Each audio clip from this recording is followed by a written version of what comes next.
In 2025, an old royal rumor is back in the headlines and it's being treated like breaking news. The Sussex Survivors Club, a nickname for former palace staff who allegedly found working with Meghan and Harry overwhelming, has resurfaced in tabloids, podcasts, and social media feeds. Again. But here's the thing, most of what's being said isn't new. It's not even recent. It's recycled. So why is the media pushing this narrative again? Why now? What's true? And what's simply rumor wrapped in repetition? Let's break it down. Welcome to Royally Misrepresented, the channel where we cut through the headlines and get to the truth. If you're tired of clickbait, outrage culture, and media spin, you're in the right place. Before we dive into today's story, don't forget to like and subscribe. It helps more people hear what really matters. Now let's get into it. 1. Where this story came from. The phrase Sussex Survivors Club first gained traction in 2021, after a UK tabloid reported that multiple royal aides had quit during Harry and Meghan's time at Kensington Palace. The term itself, survivors, wasn't official. It was said to be a joke among former staffers describing the stress of working in the Sussexes' inner circle. But the media ran with it. What started as a rumor turned into a headline. And what was once offhanded became a talking point, one that still hasn't gone away. The original allegations, a timeline. It all began with a leaked email. In October 2018, just 5 months after the royal wedding, Prince Harry's then communications secretary, Jason Knopf, allegedly sent a private email expressing concern about Meghan's treatment of staff. In it, he reportedly wrote that she had bullied 2 PAs out of the household and that another staff member's confidence had been undermined. These claims were serious, especially coming from a senior aide. But the email wasn't public at the time. It didn't make headlines until March 2021, just days before the Oprah Winfrey interview aired. This timing raised immediate questions. 3. Was it a smear campaign? When the story broke in 2021, Meghan's team responded strongly. They called it a calculated smear campaign, pointing out that the allegations were based on events from years earlier and conveniently resurfaced just before Meghan and Harry's most high-profile interview. Her spokesperson said the Duchess was saddened by this latest attack on her character, especially as someone who had been the target of bullying herself. The palace, for its part, announced it would investigate the claims, a rare move. The palace investigation and the Silence Buckingham Palace launched a review, reportedly inviting former employees to share their experiences. It was handled by an independent law firm. But in June 2022, the palace said the review was complete and would not be published. They stated this was to protect the privacy of those who participated. But many saw it as a strategic decision to avoid inflaming tensions with the Sussexes. Critics called it a cover-up. Supporters said it proved there was no wrongdoing. In the end, the investigation produced no public conclusions, just more speculation. 5. 2025. Why is this back now? This year, 2 things happened. Archewell Harry and Meghan's foundation experienced several high-level staff changes. A new podcast episode revisited the original bullying claims, giving voice to old sources anonymously. The press pounced. Social media amplified the story again. And suddenly, Sussex Survivors Club was trending as if it were a new scandal. But it wasn't.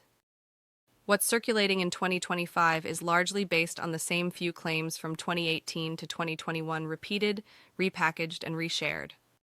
6. Why the media recycles these stories. Here's the reality in the royal coverage economy controversy clicks. Every time Meghan or Harry face a new public moment, whether it's a Netflix release, a podcast launch, or a quiet staffing change, old stories resurface to frame the moment in a negative light. The Survivors Club narrative gives journalists and YouTubers a simple tool. See, this keeps happening.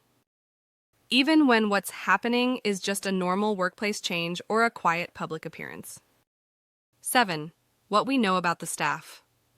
Turnover. It's true that Harry and Meghan have had staff turnover, both in the UK and in the US. Some estimates suggest as many as 18 senior staffers have moved on since 2018, including roles in communications, operations, and Archewell leadership. But here's what's often missed.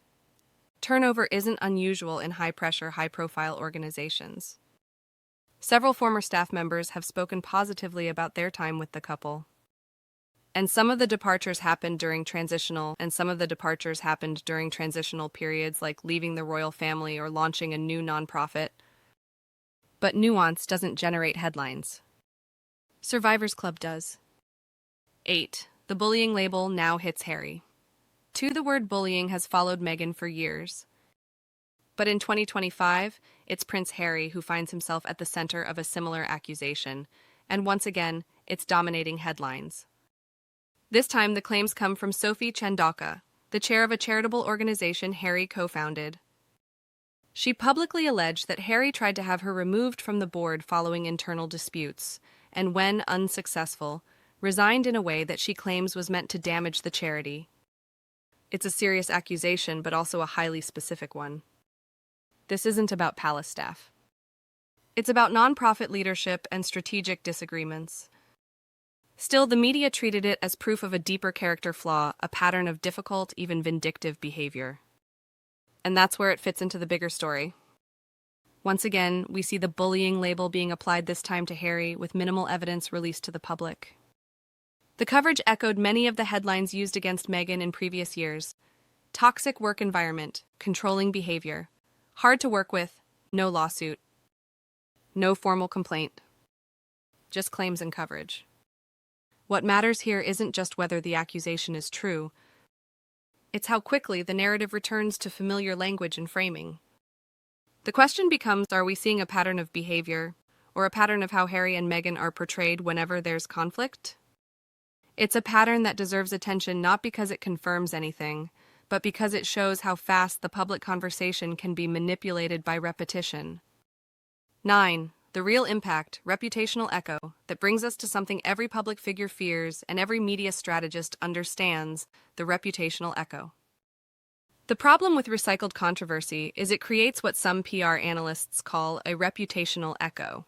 Even when nothing new has happened, the story feels alive because it keeps getting repeated. This echo distorts perception. Meghan's actual work, like Archewell's humanitarian projects, gets overshadowed. Staff departures become proof of something sinister, even if they're unrelated. And any positive headlines are drowned out by the noise of an old accusation. It becomes harder and harder for the public to separate fact from framing. 10. What the public needs to know in 2025. Let's be clear, there's no publicly verified new allegation of bullying in 2025. There's no updated report from the palace. There's no fresh evidence linking current staff departures to misconduct. What's happening now is narrative recycling, and it's important to recognize the pattern. When public figures face fresh scrutiny, especially those who challenge traditional systems, old controversies often come back not because they're unresolved, but because they're useful. 11. What has been forgotten while this story resurfaces? Very few outlets are talking about Meghan's charitable cookbook with survivors of the Grenfell Tower fire, her work with SmartWorks, supporting women re-entering the workforce, Archewell's partnerships with World Central Kitchen and Junko Foundation, helping girls in Nigeria get school supplies and menstrual products. These stories exist, but they don't trend. They're not as clickable as Duchess Difficult. 12. Why this narrative still matters. The Sussex Survivors Club has become symbolic. It's no longer just a staff story, it's a shorthand for everything critics want to say about Meghan.